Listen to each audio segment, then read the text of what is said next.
বিসমিল্লাহির রহমানির রহিম। উপস্থিত ছাত্র জনতাকে আমার সংগ্রামী সালাম, আসসালামু আলাইকুম।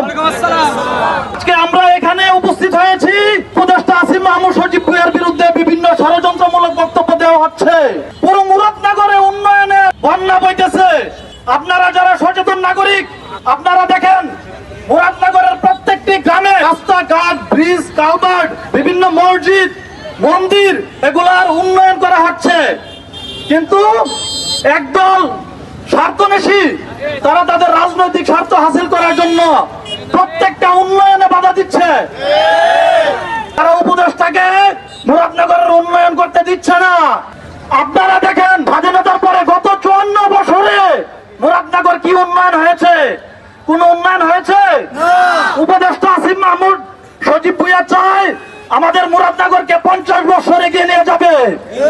একটি রাজনৈতিক মহল এতে বাধা দিচ্ছে, প্রত্যেকটি কাজে বাধা দিচ্ছে, প্রত্যেকটি রাস্তার কাজে ওনারা বাধা দিচ্ছে, প্রত্যেকটি উন্নয়নমূলক কাজে বাধা দিচ্ছে। তারা যে উন্নয়নমূলক কাজে বাধা দিচ্ছে তাদের কল রেকর্ড পর্যন্ত ফাঁস হইতেছে। তাদেরকে আমরা প্রতিহত করবো ইনশাআল্লাহ।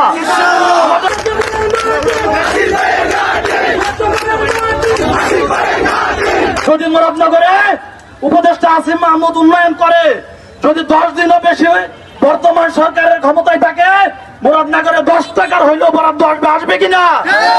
যদি উপদেষ্টার বাসায় নাকি 1200 বস্তা চাল পাইছে, উপদেষ্টার বাসায় আপনারা যারা যাচ্ছেন রাস্তার কাজ চলছে, হাইটাই যাওয়া যায় না, ওনার বাসায় নাকি 1200 বস্তা চাল পাইছে। কোন এলাকার লোক অটো থেকে নাইমা এসে মারামারি শুরু করছে, এইটা প্রপাগান্ডা চালাই দিছে যে এটা নাকি উপদেষ্টার বাবা।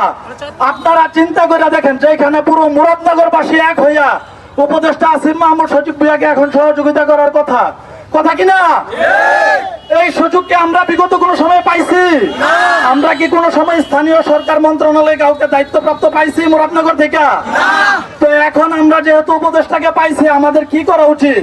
আমাদের সহযোগিতা করা উচিত বর্তমান সরকারকে এবং উপদেষ্টাকে সহযোগিতা কইরা মুরাদনগরের যতগুলা উন্নয়নমূলক কাজ করা দরকার সবগুলা করে নেওয়া দরকার।